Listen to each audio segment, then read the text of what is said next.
Assalamualaikum warahmatullahi wabarakatuh. Saya Nurul Alisu Ofarolah dari D3 Teknik Elektromedik Tim 1.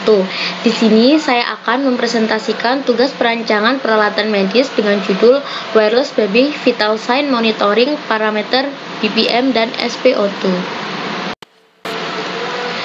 Di sini saya akan menjelaskan mengenai latar belakang, rumusan masalah, batasan masalah dari judul ini, penelitian sebelumnya, serta tujuan dan manfaat penelitian.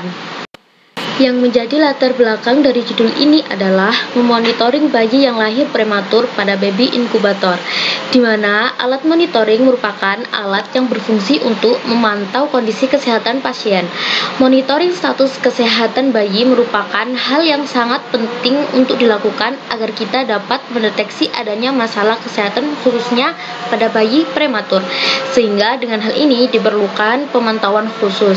Selain pemantauan suhu dan kelembapan pada baby inkubator, bayi prematur sendiri juga memerlukan pemantauan tanda vital seperti suhu tubuh, denyut jantung, laju pernafasan, serta saturasi oksigen dalam tubuh.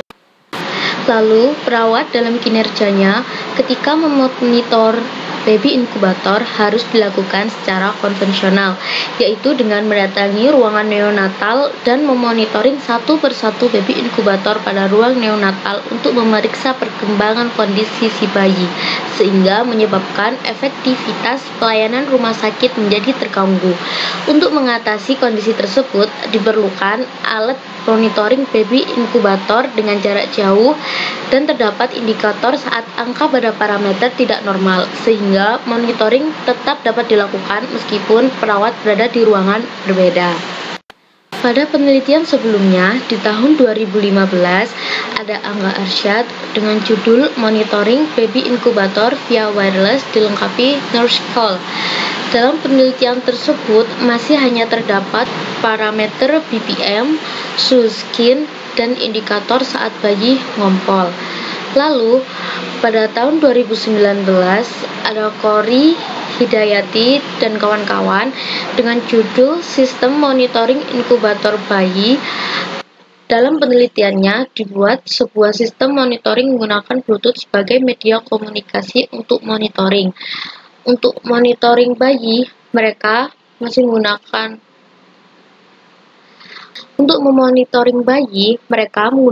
load cell untuk mengukur berat bayi, lalu menggunakan sensor DS18B20 untuk mengukur suhu tubuh bayi, dan pulse sensor untuk mengukur detak jantung bayi. Lalu pada 2020 ada Hanifa Gisela dan Mirza dengan judul Newborns Wireless Monitoring of Temperature and BPM via Central Monitor. Perancangan alat ini menggunakan sensor LM35 untuk suhu tubuh bayi, sensor SEN 11574 untuk denyut jantung bayi, serta sensor fingertip neonatal untuk saturasi oksigen. Batasan masalah dari judul ini: 1. Monitoring yang dilakukan hanya untuk 2 bayi pada baby inkubator. 2. Menampilkan nilai denyut jantung bayi yang berada di dalam baby inkubator menggunakan sensor SEN 11574. 3. Menampilkan nilai saturasi oksigen pada bayi yang berada di dalam baby inkubator menggunakan sensor fingertip neonatal. 4. Menggunakan modul wireless. 5. Menggunakan microcontroller Arduino Nano. 6. PC personal computer yang digunakan untuk memonitoring. 7. Menggunakan program Delphi untuk display pada PC. Rumusan masalah: dapatkah dibuat alat wireless baby vital sign monitoring yang memantau nilai BPM dan SpO2 beserta sinyalnya? Tujuan penelitian. Tujuan umum: dibuatnya alat wireless baby vital sign monitoring yang memantau nilai BPM dan SpO2 beserta sinyalnya. Tujuan khusus: menampilkan nilai BPM bayi yang berada di dalam baby inkubator, lalu menampilkan nilai dan sinyal SpO2 bayi yang berada di dalam baby inkubator, membuat software menggunakan Delphi untuk display PC, merangkai modul wireless antara microcontroller dan PC. Manfaat penelitian. Manfaat teoritis: meningkatkan wawasan maupun pengetahuan di bidang alat life support dan juga khususnya monitoring baby vital sign pada baby inkubator. Manfaat praktis dapat mempermudah pemantauan kondisi bayi pada baby inkubator, dapat mempermudah pemantauan BBM pada bayi yang ada di dalam baby inkubator secara kontinu. Dapat mempermudah pemantauan SpO2 pada bayi yang ada di dalam baby inkubator secara kontinu.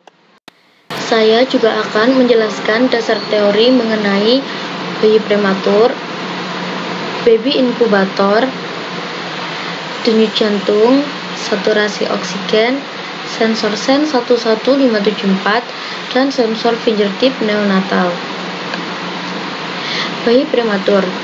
Bayi prematur adalah bayi lahir hidup sebelum usia kehamilan minggu ke-37, dihitung dari hari pertama HI terakhir. Berbeda dengan bayi yang cukup bulan, bayi prematur merupakan kelompok bayi yang beresiko tinggi. Hal tersebut disebabkan oleh ketidakmatangan sistem organ tubuh pada bayi prematur, seperti organ paru-paru, jantung, ginjal, hati, dan sistem pencernaan. Dengan tingkat kematangan tumbuh yang belum sempurna, bayi prematur memiliki resiko tinggi mengalami masalah kesehatan hingga kematian. Angka kejadian prematur dan angka kematian bayi prematur di Indonesia masih tergolong tinggi. Lalu ada baby inkubator. Baby inkubator merupakan alat yang memiliki fungsi untuk mencegah hipotermi, di mana kondisi tubuh kesulitan untuk mengatur tekanan suhu dingin pada bayi yang baru lahir, khususnya bayi prematur. Pada alat ini, bayi dihangatkan agar dapat mempertahankan suhu badan normalnya. Alat baby inkubator dibuat dengan keadaan di dalam alatnya disesuaikan dengan keadaan di dalam rahim ibu, sehingga bayi merasa nyaman. Denyut jantung. Salah satu tanda vital dalam penentuan kesehatan adalah heart rate atau denyut jantung.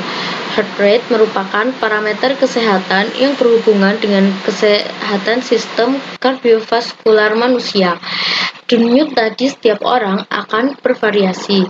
Ini tergantung pada beberapa faktor yang mempengaruhi, seperti usia, aktivitas fisik, tingkat kebugaran, suhu udara, posisi tubuh, emosi, ukuran tubuh, dan konsumsi obat-obatan tertentu.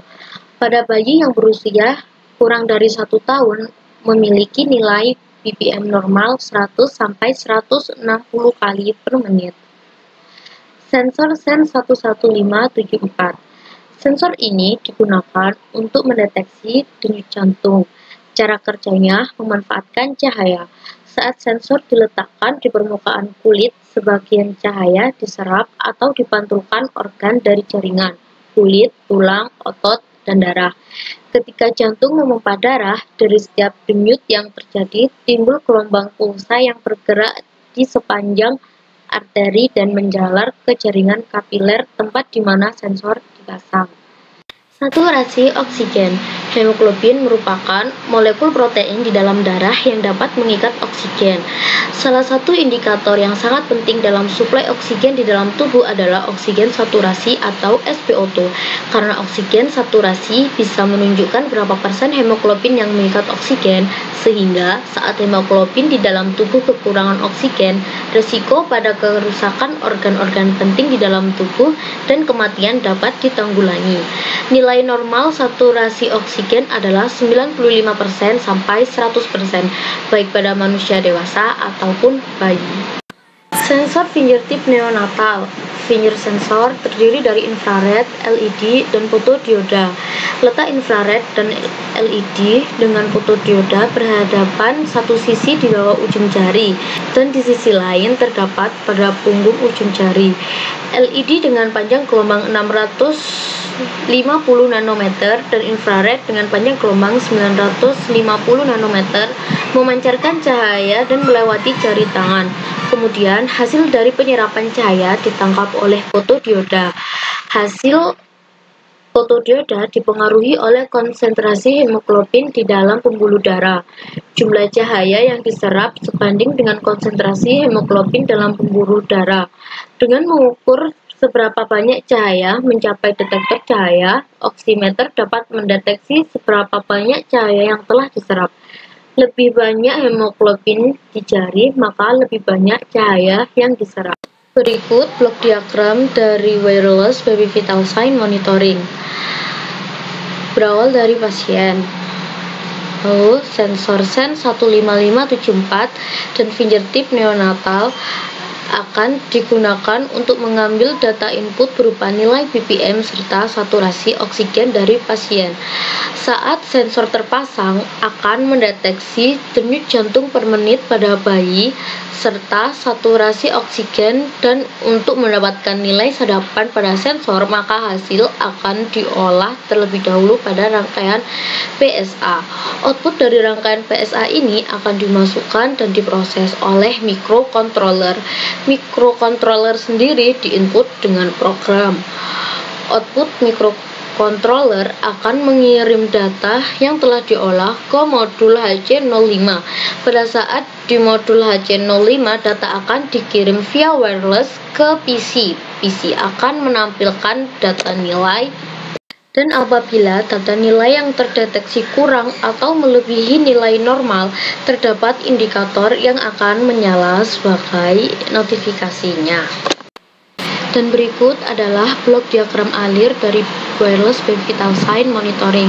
Diagram alir program Arduino dimulai dari begin, lalu dilakukan inisialisasi. Setelah inisialisasi dilakukan, maka sensor SEN 11574, sensor fingertip neonatal, sensor DS18B20, dan sensor, ada salah pengetikan, sensor piezoelektrik akan melakukan pembacaan data. Setelah keempat sensor ini melakukan pembacaan data, maka data dari nilai-nilai tersebut akan dikirimkan dan akan diterima oleh modul wireless. Kemudian N. Lalu untuk diagram alir PC dimulai dari begin, lalu dilakukan inisialisasi. Setelah dilakukan inisialisasi dan modul wireless terkoneksi, maka PC akan menerima data dari microcontroller via wireless. Setelah itu, jika nilai parameter tidak normal, maka akan ada indikator LED. Dan jika nilai parameter normal, kemudian akan N. Berikut adalah diagram mekanis dari wireless baby vital sign monitoring. Terima kasih atas perhatiannya. Sekian dari saya. Wassalamualaikum warahmatullahi wabarakatuh.